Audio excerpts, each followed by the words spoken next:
ಎಲ್ಲರಿಗೂ ನಮಸ್ಕಾರ. ಮಳೆಗಾಲ ಅಂತೂ ಶುರುವಾಯಿತು, ಹೌದಾ? ಜಟಿ ಮಳೆ ಬರ್ಲಿಕ್ಕೆ ಶುರುವಾಯಿತು. ವಾತಾವರಣ ಸಿಕ್ಕಾಪಟ್ಟಿ ಹ್ಯೂಮಿಡಿಟಿಯಿಂದ ಕೂಡಿರ್ತದೆ. ಈ ಟೈಮ್ ಒಳಗಡೆ ವಾತಾವರಣದೊಳಗೆ ಎಲ್ಲ ಕಡೆ ಬ್ಯಾಕ್ಟೀರಿಯಲ್ ಗ್ರೋತ್ ಕೂಡ ಹೆಚ್ಚಿಗೆ ಆಗ್ತದೆ, ಮಾಸ್ಕಿಟೋಸ್ ಹೆಚ್ಚಿಗೆ ಆಗ್ತಾವೆ, ಎಲ್ಲ ರೀತಿಯ ಒಂದು ಆರ್ಗ್ಯಾನಿಸಮ್ಸು ಗ್ರೋ ಆಗಲಿಕ್ಕೆ ಶುರುವಾಗ್ತಾವೆ. ಈ ಸಂದರ್ಭದೊಳಗೆ ಹೆಂಗಸರಿಗೂ ಗಂಡಸರಿಗೂ ಸೇರಿನೇ ಕಾಮನ್ ಆಗಿ ಕೆಲವೊಂದು ಪ್ರಾಬ್ಲಮ್ಸ್ ಬರ್ತಾವೆ. ಅದರೊಳಗೆ ಈ ಯೂರಿನರಿ ಟ್ರ್ಯಾಕ್ಟ್ ಇನ್ಫೆಕ್ಷನ್ ಕೂಡ ಬಂದು ಮೂತ್ರಕೃಚ್ಛ ಅಂತ ಆಯುರ್ವೇದದೊಳಗೆ ಹೇಳ್ತೀವಿ, ಕಾಮನ್ ಆಗಿ ಬರ್ತಾವ್ರಿ. ಒಂದು ಮಳೆಗಾಲದೊಳಗೆ ಹೆಂಗೆ UTIs ಬರ್ತಾವು, ಜೊತೆಗೆ ಮೆನೋಪಾಸ್ ಆದಂಥ ಹೆಣ್ಮಕ್ಳಿಗೂ ಕೂಡ UTI ಬಹಳಷ್ಟು ಬರ್ತಿರ್ತದೆ. ಇವತ್ತು ಇವೆರಡೂ ಕಂಡೀಷನ್ಸ್ ಒಳಗೆ ಯಾಕೆ ಹಂಗಾಗ್ತದೆ, ಅದಕ್ಕೆ ಏನು ಪ್ರಿಕಾಷನ್ಸ್ ತೊಗೋಬೇಕು ಅನ್ನೋದನ್ನು ಅಥವಾ ಏನು ಮಾಡ್ಕೋಬೇಕು ಅನ್ನೋದನ್ನು ಸರಿಯಾಗಿ ಡಿಸ್ಕಸ್ ಮಾಡೋಣ ಅಂತ. ಫಸ್ಟ್ ಟೈಮ್ ಯಾರು ನೋಡ್ಲಿಕ್ಕತ್ತಿರಲ್ಲ, ದಯವಿಟ್ಟು ಚಾನಲನ್ನು ಸಬ್ಸ್ಕ್ರೈಬ್ ಮಾಡಿಕೊಂಡು ವಿಡಿಯೋ ಕಂಪ್ಲೀಟಾಗಿ ನೋಡ್ರಿ, ನಿಮಗೊಂದು ಐಡಿಯಾ ಸಿಗ್ತದೆ, ಕರೆಕ್ಟ್ ಆದಂಥ ಮಾಹಿತಿ ಸಿಗ್ತದೆ. ಓಕೆ, ಈ ಮಳೆಗಾಲದೊಳಗೆ ಏನಾಗ್ತದೆ ರೀ? ಫಸ್ಟ್ ಅಂದ್ರೆ ವಾತಾವರಣದೊಳಗಂತೂ ಸಿಕ್ಕಾಪಟ್ಟೆ ಹ್ಯೂಮಿಡಿಟಿ ಇರ್ತದೆ. ಹೀಗಾಗಿ ಇದ್ರೊಳಗೆ ಹಾರ್ಮ್ಫುಲ್ ಬ್ಯಾಕ್ಟೀರಿಯಾ ಎಲ್ಲ ಕಡೆ ಗ್ರೋತ್ ಆಗಲಿಕ್ಕೆ ಶುರುವಾಗ್ತಾವೆ. ನಂಬರ್ 1.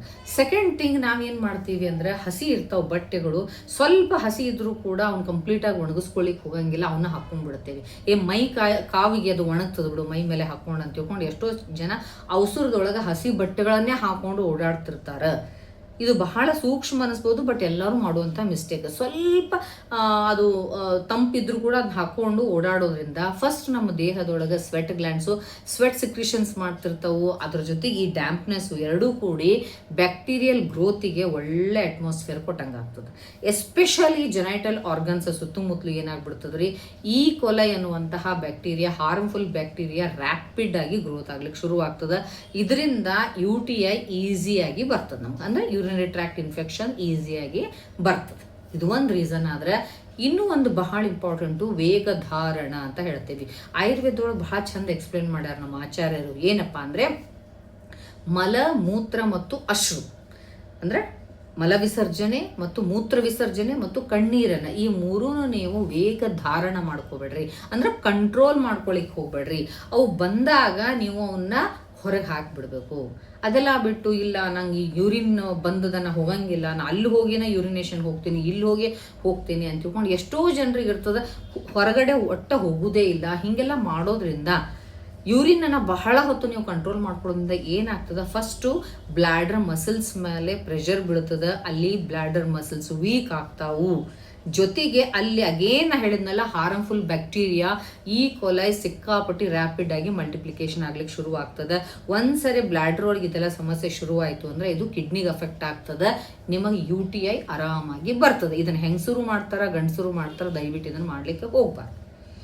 ಇನ್ನೊಂದು ಏನು ಬರ್ತದೆ, ವಾಟರ್ ಇಂಟೇಕ್ ಬಹಳ ಕಡಿಮೆ ಆಗ್ತದೆ. ಹೊರಗಡೆ ಮಳೆ ಬರ್ತಾ ಇದ್ದಂಗೆ ನಮ್ಮ ನೀರಡಿಕಿನ ಮರೆತು ಬಿಡ್ತದೆ. ಬಟ್ ಮಳೆ ಹೊರಗಡೆ ಬರ್ಲಿಕ್ಕೆ ಬಾಡಿಗೆ ನೀರು ಬೇಕಾದಷ್ಟು ನಾವು ಕುಡಿಲೇಬೇಕು, ಕುಡಿಯಂಗಿಲ್ಲ ನಾವು. ಹಂಗೆ ಮಾಡ್ಲಿಕ್ಕೆ ಹೋಗ್ಬೇಡ್ರಿ. ಸೀಸನ್ ಯಾವುದೇ ಇರಲಿ, ನಮ್ಮ ದೇಹ ಯಾವಾಗಲೂ ಹೈಡ್ರೇಟೆಡ್ ಇರಬೇಕು. ನಿಮ್ಮ ಪ್ರಕೃತಿ ಹೆಂಗದಲ್ಲ ಅದ್ರ ಪ್ರಕಾರ ನೀವು ನೀರನ್ನು ಕುಡಿದು ಸರಿಯಾಗಿ ಬಾಡಿ ಒಳಗೆ ಹೈಡ್ರೇಷನ್ ಮಾಡ್ಕೊಂಡಿದ್ರಿ ಅಂದರೆ ಟಾಕ್ಸಿನ್ಸು ಕರೆಕ್ಟಾಗಿ ಇನ್ ಟೈಮು ಹೊರಗಡೆ ಹೋಗ್ತಿರ್ತಾವೆ. ಅವಾಗ ನೀವು UTIಯನ್ನು ಕಂಟ್ರೋಲ್ ಮಾಡ್ಬೋದು. ಇವೆಲ್ಲ ರೀಸನ್ಸು ಮಾನ್ಸೂನ್ ಒಳಗೆ ಹೆಣ್ಮಕ್ಳು ಮತ್ತು ಗಂಡಸರಿಗೆ ಕೂಡ ಆಗ್ತದೆ, ಈಕ್ವಲ್ ಆಗಿ ಆಗ್ತದೆ. ಇದರ ಜೊತೆಗೆ ಮೆನೋಪಾಸ್ ಆದಂಥ ಹೆಣ್ಮಕ್ಳಿಗೆ UTI ಬಹಳಷ್ಟು ಆಗ್ತದೆ. ಯಾಕಪ್ಪ ಅಂತಂದರೆ ನೋಡ್ರಿ, ಮೆನೋಪಾಸ್ ಆದಾಗ ಈಸ್ಟ್ರೋಜನ್ ಆಗ್ತದೆ, ಡ್ರಾಪ್ ಡೌನ್ ಆಗ್ತದೆ. ಆ್ಯಕ್ಚುಲಿ ಈಸ್ಟ್ರೋಜನ್ ಹಾರ್ಮೋನ್ ಏನು ಮಾಡ್ತಿರ್ತದೆ ಅಂದ್ರೆ ವಿಜೈನಲ್ pH ಅನ್ನು ಮೇಂಟೈನ್ ಮಾಡ್ತಿರ್ತದೆ, ಮತ್ತು ಅಲ್ಲಿ ಒಂದು ಪ್ರೊಟೆಕ್ಟಿವ್ ಲ್ಯಾಕ್ಟೋಬೆಸಿಲಸ್ ಬ್ಯಾಕ್ಟೀರಿಯಾ ಇರೋದ್ರಿಂದ ಹೊರಗಡೆಯಿಂದ ಬರುವಂಥ ಇನ್ಫೆಕ್ಷನನ್ನು ಅಲ್ಲೂ ಅದೇ ಚೆಕಪ್ ಮಾಡ್ತಿರ್ತದೆ. ಅದು ಅಲ್ಲಿ ಚೆಕ್ ಮಾಡ್ತಿರ್ತದೆ, ಒಳಗಡೆ ಹೋಗ್ಲಿಕ್ಕೆ ಬಿಡ್ತಿರಂಗಿಲ್ಲ.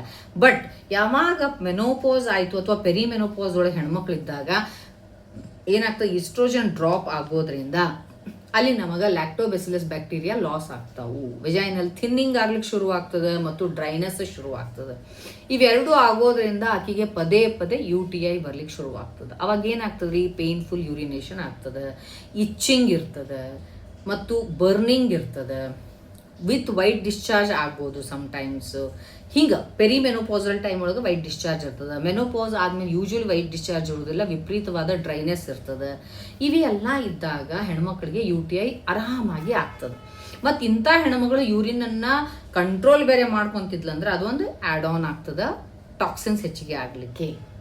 ಮತ್ತು P H value vaginal P H value ಹೆಂಗೆ ಹೆಚ್ಚಿಗೆ ಆಗ್ತದಲ್ಲ ಹಂಗೆ ಆಸಿಡಿಕ್ ಲೆವೆಲ್ ಕಡಿಮೆ ಆಗಿಬಿಡ್ತದೆ.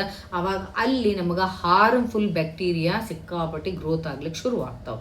ಅದಕ್ಕೆ ಸ್ವಲ್ಪ ಎಲ್ಲಾದರೂ ಯೂಶ್ವಲಿ ಆಫ್ಟರ್ ಮೆನೋಪಾಸ್ ಎಲ್ಲಾದರೂ ಒಂದು ಬೇರೆದವ್ರು ವಾಶ್ರೂಮ್ ಯೂಸ್ ಮಾಡಿದ್ರು ಪಟ್ ಅಂತಕಿ UTI ಆಗ್ತಿರ್ತದೆ, ಸೊಂಟದ ನೋವು ಬರ್ತಿರ್ತದೆ, ಕೆಳಗಡೆ ಕೆಳ ಹೊಟ್ಟಿ ಜಗ್ಗದಂಗೆ ನೋವು ಆಗ್ತಿರ್ತದೆ, ಕೈ ಕಾಲೆಲ್ಲ ಹರಿಯೋದು, ಸೆಳೆತ ಇವೆಲ್ಲ ಶುರು ಆಗ್ತಿರ್ತಾವೆ. ಇವೆಲ್ಲದ್ರ ಜೊತೆಗೆ so many times after menopause pelvic flora ಅಥವಾ ಪೆಲ್ವಿಕ್ ಫ್ಲೋರಲ್ ಮಸಲ್ಸ್ ಏನಾಗ್ತಾವಲ್ಲ ವೀಕ್ ಆಗೋದ್ರಿಂದನೂ ಕೂಡ ಆಕೆಗೆ ಪದೇ ಪದೇ ಯೂರಿನೇಷನ್ ಹೋಗ್ತಿರ್ತಾರೆ. ನೋಡ್ರಿ, ಯೂಶಲಿ ಆಫ್ಟರ್ 45-50 ಇಯರ್ಸ್ ಗಂಡಸರಿಗೆ BPH ಅಂತ ಬರ್ತದೆ, ಅಂದ್ರೆ ಬಿನೈನ್ ಪ್ರೊಸ್ಟೇಟಿಕ್ ಹೈಪರ್ಟ್ರಾಫಿ ಅಂತ ಬಂದು ಯೂರಿನ್ ಕಂಟ್ರೋಲ್ ಮಾಡ್ಕೊಳಿಕ್ ಆಗಂಗಿಲ್ಲ. ಬಟ್ ಹೆಣ್ಮಕ್ಳಿಗೆ ಪೆಲ್ವಿಕ್ ಫ್ಲೋರಾ ವೀಕ್ ಆಗೋದ್ರಿಂದ ಏನಾಗ್ತದ, ಯೂರಿನ್ ಕಂಟ್ರೋಲ್ ಮಾಡ್ಕೊಳಿಕ್ ಆಗಂಗಿಲ್ಲ, ಡ್ರಿಬ್ಲಿಂಗ್ ಶುರು ಆಗ್ತದ, ಕುಂತಲ್ಲಿ ಯೂರಿನೇಷನ್ ಆಗ್ಬಿಡೋದು. ಒಂದ್ಸರಿ ಯೂರಿನ್ ಹೋಗ್ಬೇಕು ಅನಿಸ್ತು ಅಂತಂದ್ರೆ ವಾಶ್ರೂಮ್ವರೆಗೂ ಹೋಗ್ಲಿಕ್ಕೂ ಆಗೋದಿಲ್ಲ, ಸಡನ್ ಆಗಿ ಪಾಸ್ ಆಗ್ಬಿಡ್ತಾವು. ಅಥವಾ ಸ್ವಲ್ಪ ಮೋಷನ್ ಮಾಡ್ಬೇಕಾದ್ರೆ ಪ್ರೆಷರ್ ಹಾಕಿದ್ರು ಕೂಡ ಏನೋ ಒಂದು ವೆಜೈನಲ್ ಏರಿಯಾದಿಂದ ಹೊರಗಡೆ ಬಂದಂಗೆ ಆಗ್ತಿರ್ತದೆ, ಪ್ರೊಲ್ಯಾಪ್ಸ್ ಆದಂಗೆ ಫೀಲ್ ಆಗ್ತಿರ್ತದೆ, ಮಾಂಸ ಹೊರಗಡೆ ಬಂದಂಗೆ ಫೀಲ್ ಆಗ್ತಿರ್ತದೆ, ಬಿಕಾಸ್ ಆಫ್ ಫ್ಲೋರಾ ವೀಕ್ನೆಸ್ ಆಗ್ತಿರ್ತದೆ. ಓಕೆ, ಇವೆಲ್ಲದ್ರ ಜೊತೆಗೆ ಡಯಾಬಿಟಿಕ್ ಏನಾದರೂ ಇತ್ತಂದ್ರೆ ಇವೆಲ್ಲ ಕಂಡೀಷನ್ಸಿಗೆ ಮತ್ತಿಷ್ಟ ಸ್ಕೋಪ್ ಕೊಟ್ಟಂಗೆ ಆಗ್ತದೆ, ಎಲ್ಲವೂ ಹೆಚ್ಚಿಗೆ ಆಗ್ತಾವು. ಹಾಗಂದ್ರೆ ಏನು ಮಾಡಬೇಕು, ಇದನ್ನೆಲ್ಲ ಯಾವ ರೀತಿಯಾಗಿ ಕಂಟ್ರೋಲ್ ಮಾಡ್ಕೋಬೇಕು ಅಂದರೆ ಫಸ್ಟ್ ನೆನ್ಪಿಟ್ಕೊಡ್ರಿ, ಮಳೆಗಾಲ ಬಂತು ಅಂತಂದ್ರೆ ಒಂದು ರೀತಿ ಖುಷಿ. ಯಾಕಂದ್ರೆ ನಮಗೆ ಮಳೆ ಬಂದರೆ ಬೆಳೆ ಬರ್ತದೆ, ಎಲ್ಲ ಕರೆಕ್ಟು. ಆದ್ರೆ ನಮ್ಮ ಒಳಗಡೆ ಮೈಕ್ರೋ ಆರ್ಗ್ಯಾನಿಸಮ್ಸು ಅಥವಾ ನಮ್ಮ ಒಳಗಡೆ ಬ್ಯಾಡ್ ಬ್ಯಾಕ್ಟೀರಿಯಾ ಗ್ರೋತ್ ಆಗಬಾರ್ದು, ಹಂಗೆ ನೋಡ್ಕೊಳ್ಳೋ ಜವಾಬ್ದಾರಿ ನಮ್ಮದು. ಅಂದರೆ take care of water. First ನೀರನ್ನು ನೀವು ಸ್ನಾನ ಮಾಡೋದ್ರಿಂದ ಹಿಡ್ಕೊಂಡು ನಿಮ್ಮ ಪ್ರೈವೇಟ್ ಪಾರ್ಟ್ಸನ್ನು ವಾಶ್ ಮಾಡೋದ್ರಿಂದ ಹಿಡ್ಕೊಂಡು ಕುಡಿಯುವುದು ಎಲ್ಲ ವಾಟ್ರು ಕೂಡ ಬಹಳ ಹೈಜೆನಿಕ್ ಆಗಿರಬೇಕು. ಕುದಿಸಿ ಆರಿಸಿದ್ರೆ ಬಹಳ ಬೆಸ್ಟ್, ನಂಬರ್ 1. ಸೆಕೆಂಡ್ ಥಿಂಗು, ನೀವು ದಯವಿಟ್ಟು ಒಣಗಿದ ಬಟ್ಟೆಗಳನ್ನೇ ಹಾಕ್ಕೊಳ್ರಿ, ಸ್ವಲ್ಪನೂ ಕೂಡ ಹಸಿ ಇರಬಾರ್ದು. ಆ ಡ್ಯಾಂಪ್ನೆಸ್ ನಿಮಗೆ ಬ್ಯಾಕ್ಟೀರಿಯಲ್ ಗ್ರೋತನ್ನು ಬಹಳಷ್ಟು ಮಾಡ್ತದೆ, ಅದಕ್ಕೆ ಅಲೌ ಮಾಡಿಕೊಡ್ಲಿಕ್ಕೆ ಹೋಗ್ಬೇಡ್ರಿ. ಇದೇ ಸೀಸನ್ ಒಳಗೆ ಸ್ಕಿನ್ ಪ್ರಾಬ್ಲಮ್ಸು ಭಾಳ ಬರ್ತಾರೆ. ನಮ್ಗೆ ಈ ಟೈಮ್ ಒಳಗೆ ಆ್ಯಕ್ಚುಲಿ ಸ್ಕಿನ್ ಪೇಷಂಟ್ಸ್ ಭಾಳ ಬರ್ತಾರೆ, ಈಚಿಂಗ್ ಶುರು ಆಗ್ಬಿಡ್ತದೆ ಬಿಕಾಸ್ ಆಫ್ ಫಂಗಲ್ ಇನ್ಫೆಕ್ಷನ್ನು. ಆ ಡ್ಯಾಂಪ್ನೆಸ್ ಇರುವಂತಹ ಬಟ್ಟೆ ಹಾಕ್ಕೊಂಡು ಇಂಥವೆಲ್ಲ ಸಮಸ್ಯೆ ಮಾಡ್ಕೊಂಡಿರ್ತಾರೆ. ಸೊ ಸೆಕೆಂಡ್ ಥಿಂಗ್, ಡ್ಯಾಂಪ್ನೆಸ್ ಅನ್ನು ದಯವಿಟ್ಟು ಅವಾಯ್ಡ್ ಮಾಡ್ರಿ.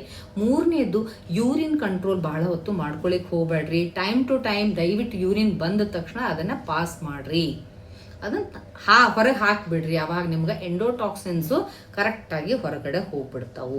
ನಾಲ್ಕನೇದು, ಬಾಡಿ ಹೈಡ್ರೇಷನ್ಸ್ ಕರೆಕ್ಟಾಗಿ ಮಾಡ್ಕೊಡ್ರಿ, ನೀರನ್ನು ಕುಡೀರಿ. ಜೊತೆಗೆ ನಿಮಗೆ ಬಹಳಷ್ಟು ವೆಜೈನಲ್ ಇಚ್ಚಿಂಗ್ ಇತ್ತು ಅಂದರೆ, ಮೆನೋಪಾಸ್ ಆದಂಥ ಹೆಣ್ಮಕ್ಳಿಗೆ ಹೇಳಿಕತ್ತೀನಿ ನಾನು, ಡಯಾಬಿಟಿಕನ್ನು ಚೆಕ್ ಮಾಡಿಕೊಡ್ರಿ, ಡಯಾಬಿಟಿಕ್ ಕಂಟ್ರೋಲ್ ಮಾಡಿಕೊಡ್ರಿ. ಜೊತೆಗೆ ಏನಾದರೂ ಟಾಪಿಕಲ್ ವೆಜೈನಲ್ ಏನಾದ್ರು ಅಪ್ಲಿಕೇಶನ್ಸ್ ಇತ್ತು ಅಂದರೆ ನಿಮ್ಮ ಡಾಕ್ಟರ್ಸ್ ಏನಾದ್ರು ಪ್ರಿಸ್ಕ್ರೈಬ್ ಮಾಡಿದರೆ ಅವುಗಳನ್ನು ಹಚ್ಕೊಳ್ರಿ. ಸಮ್ ವೆಜೈನಲ್ ಟ್ಯಾಬ್ಲೆಟ್ಸನ್ನು ಕೊಡ್ತಾರೆ, ಅದನ್ನು ಯೂಸ್ ಮಾಡ್ಕೊಳ್ರಿ. ಆ್ಯಂಡ್ ಇಂಟಿಮಸಿ ಒಳಗೂ ಕೂಡ ಭಯಂಕರ ಕ್ಲೀನ್ಲಿನೆಸ್ಸನ್ನು ನೀವು ಮೇಂಟೈನ್ ಮಾಡಬೇಕಾಗ್ತದೆ. ಇಲ್ಲ ಅಂತಂದ್ರೆ ಒಬ್ರಿಗೊಬ್ರು ನೀವು ಕ್ಯಾರಿಯರ್ಸ್ ಆಗಿ ಬಿಹೇವ್ ಮಾಡಿ ಸಿಕ್ಕಾಪಟ್ಟೆ UTI ಡೆವಲಪ್ಮೆಂಟ್ ಆಗ್ಲಿಕ್ಕೆ ಶುರುವಾಗ್ತದೆ. ಇಂಥವಕ್ಕೆಲ್ಲ ಅಲೋ ಮಾಡಲಿಕ್ಕೆ ಹೋಗ್ಬೇಡ್ರಿ. ಇನ್ನೊಂದು ಏನು ಬರ್ತದೆ, ಬಹಳಷ್ಟು ಬ್ಯಾಕ್ಟೀರಿಯಲ್ ಗ್ರೋತ್ ಇತ್ತು ಅಂತಂದ್ರೆ, ಔಟ್ ಆಫ್ ಕಂಟ್ರೋಲ್ ಇತ್ತು ಅಂದ್ರೆ, sometimes you may need some antibiotics. ಅವಾಗ ನೀವು ಡಾಕ್ಟರ್ಸನ್ನು ಕನ್ಸಲ್ಟ್ ಮಾಡಿ ಫಾರ್ ಸಮ್ ಡೇಸ್ ಅವ್ರು ಹೇಳಿದಷ್ಟು ಡ್ಯೂರೇಷನ್ ಕರೆಕ್ಟಾಗಿ ಆಂಟಿಬಯೋಟಿಕ್ಸನ್ನು ತಗೊಳ್ರಿ. ಇವನ್ನೆಲ್ಲವನ್ನೂ ನೀವು ಕರೆಕ್ಟಾಗಿ ಮಾಡಿದಾಗ UTIನಿಂದ ಆರಾಮಾಗಿ ಪಾರಾಗಬಹುದು. ಓಕೆ, ಇವು ಭಾಳ ಹೇಳಲಿಕ್ಕೆ ಭಾಳ ಈಸಿ ಅನ್ನಿಸ್ತದೆ, ಬಟ್ ಸಫರ್ ಆಗೋರಿಗೆ ಗೊತ್ತಿರ್ತದೆ. ಈಚಿಂಗು, ಬರ್ನಿಂಗ್ ಸೆನ್ಸೇಷನ್ ಇದ್ದವ್ರು ಒದ್ದಾಡೋದು ನೋಡ್ಲಿಕ್ಕೆ ಆಗೋದಿಲ್ಲ.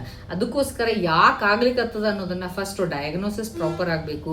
ಗಂಡಸರಾಗಿದ್ದರೆ ಕೇವಲ ಮಳೆಗಾಲದಿಂದನೇ ಅದನ್ನು ಅಥವಾ BPH ಏನಾದ್ರು ಅದನ್ನು ಕರೆಕ್ಟಾಗಿ ಡಯಾಗ್ನೋಸ್ ಮಾಡಿಕೊಂಡು ಅದ್ರ ಪ್ರಕಾರ ಟ್ರೀಟ್ಮೆಂಟನ್ನು ತಗೊಳ್ರಿ. ಹೆಂಗಸರಾಗಿದ್ದರೂ ಕೂಡ ಕೇವಲ ಮಳೆಗಾಲದೊಳಗಾಗು ಸಮಸ್ಯೆಗಳಿಂದ ಈ ರೀತಿ ಬರ್ಲಿಕ್ಕತ್ತದು ಅಥವಾ ಇನ್ಫೆಕ್ಷನಿಂದ ಆಗ್ಯದು, UTI ಎದಕ್ಕೆ ಬರ್ಲಿಕ್ಕತ್ತದ, ಪ್ರಾಪರ್ ಡಯಾಗ್ನೋಸ್ ಆಗಬೇಕು. ಅಥವಾ ನಿಮಗೇನಾದ್ರು ಪೆಲ್ವಿಕ್ ಫ್ಲೋರಾ ಮಸಲ್ಸ್ ವೀಕ್ನೆಸ್ ಇತ್ತು ಅಂದ್ರೆ ಸರಿಯಾದಂಥ ಎಕ್ಸಸೈಸ್ಗಳನ್ನು ಮಾಡಿರಿ. ನಾ ಈ ಪಿಕ್ಗಳು ತೋರಿಸ್ಲಿಕ್ಕತ್ತಿಲ್ಲ, ಈ ರೀತಿಯಾದಂಥ ನೀವು ಎಕ್ಸಸೈಸ್ ಮಾಡೋದ್ರಿಂದ, ವ್ಯಾಯಾಮ ಮಾಡೋದ್ರಿಂದ ನಿಮ್ಮ ಪೆಲ್ವಿಕ್ ಫ್ಲೋರಾ ಮಸಲ್ಸ್ ಸ್ಟ್ರಾಂಗ್ ಆಗ್ತಾವು. ಇವುಗಳೆಲ್ಲವನ್ನೂ ಸರಿಯಾಗಿ ನೀವು ಮಾಡ್ಕೊಳ್ಳೇಬೇಕಾಗ್ತದೆ. ಮತ್ತು ಕೆಲವು ಜನ ಹೇಳ್ತಾರೆ ಸಾಲ್ಟ್ ವಾಟ್ರಿಂದ ವಾಶ್ ಮಾಡ್ಕೊಳ್ಳೋದು ಅಂತ ಹೇಳಿ, but heavy salt water use ಮಾಡ್ಲಿಕ್ಕೆ ಹೋಗ್ಬೇಡ್ರಿ. ಉಗುರು ಬೆಚ್ಚ ನೀರಿನೊಳಗೆ ಸ್ವಲ್ಪ ಮಟ್ಟಿಗೆ ನೀವು ಕಲ್ಲುಪ್ಪನ್ನು ಹಾಕ್ಕೊಂಡು ವಾಶ್ ಮಾಡ್ಕೊಳ್ಳೋದ್ರಿಂದನೂ ಕೂಡ ನಿಮಗೆ ಹೆಲ್ಪ್ ಆಗ್ತದೆ. ಮೇನ್ ಥಿಂಗ್ ಲೋಕಲ್ ಹೈಜೆನಿಕ್ ಕಂಡೀಷನನ್ನು ಒಟ್ಟು ನೆಗ್ಲೆಕ್ಟ್ ಮಾಡೋ ಹಂಗೆ ಇಲ್ಲವೇ ಇಲ್ಲ.